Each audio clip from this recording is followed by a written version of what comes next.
All right, artists, we are going to start on our Justin Vining landscapes. So you have your square sheet of paper. We are going to start with a pencil and we want to draw lightly just in case we have to erase. Now, if you remember, a landscape has a foreground, which is in the front, a middle ground, and a background. And these landscapes are not realistic. If you remember, Justin, his landscapes are kind of like cartoons. He includes patterns. They're very colorful. So I'm going to start drawing my landscape. And maybe it's a beach or a farm. Might be the mountains. And my foreground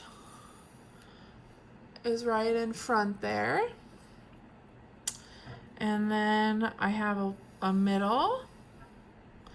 And then my background, I want some mountains. So I want a few here. Now, sometimes in your landscape, maybe you have a tree or you have a house.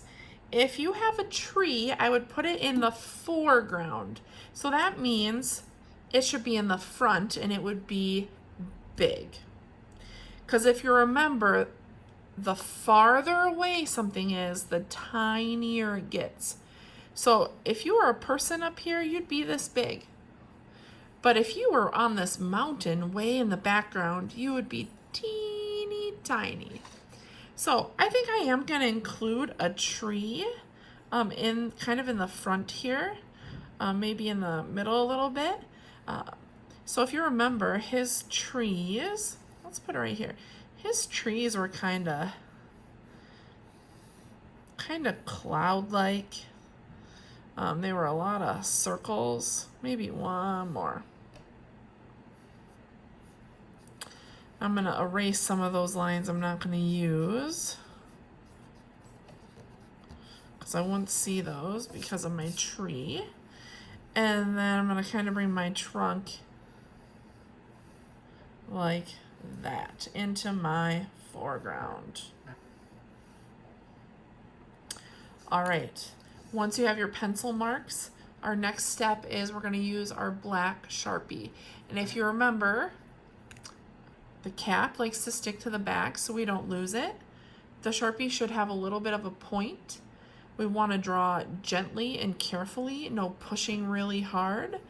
And Sharpie is permanent, so wherever you make a mark is where that Sharpie is going to be. So we want to be careful on our table. We should not be drawing on anything other than our paper. So I'm going to go ahead and my lines might change a little bit, and that's okay. And I'm going to go ahead and finish outlining. Now, one other thing about Justin's work is he likes to include patterns in different parts of his landscape. So maybe in parts of my tree, I just kind of include a pattern. Maybe not on every part of my tree, but on a few parts. And I also want to color some of these in, like a checker pattern.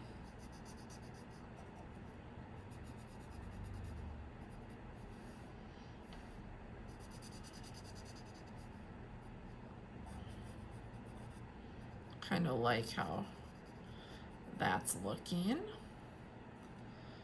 So I'll finish that, I'll add a few more, but then I want to hide some patterns in other spots.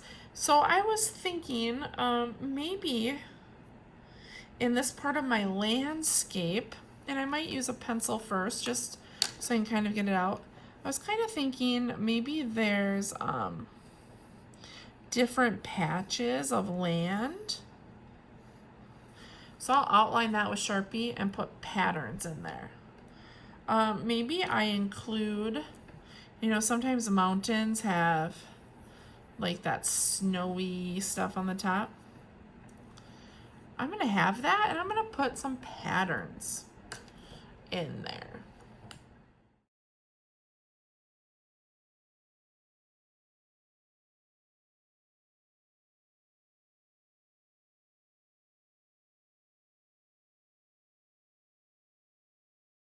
Okay, you can see I even added a secret picture, a little house.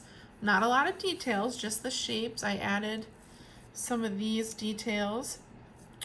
Now what I'm gonna do is I'm gonna take an eraser and I'm gonna go ahead, I'm gonna erase all my pencil lines. And as I'm erasing, I don't wanna go really fast. I just wanna go slow and gentle, especially where I see those pencil marks, because we're gonna watercolor and we just don't want them to show up. So I don't have to go everywhere, but especially like my mountain, I can really see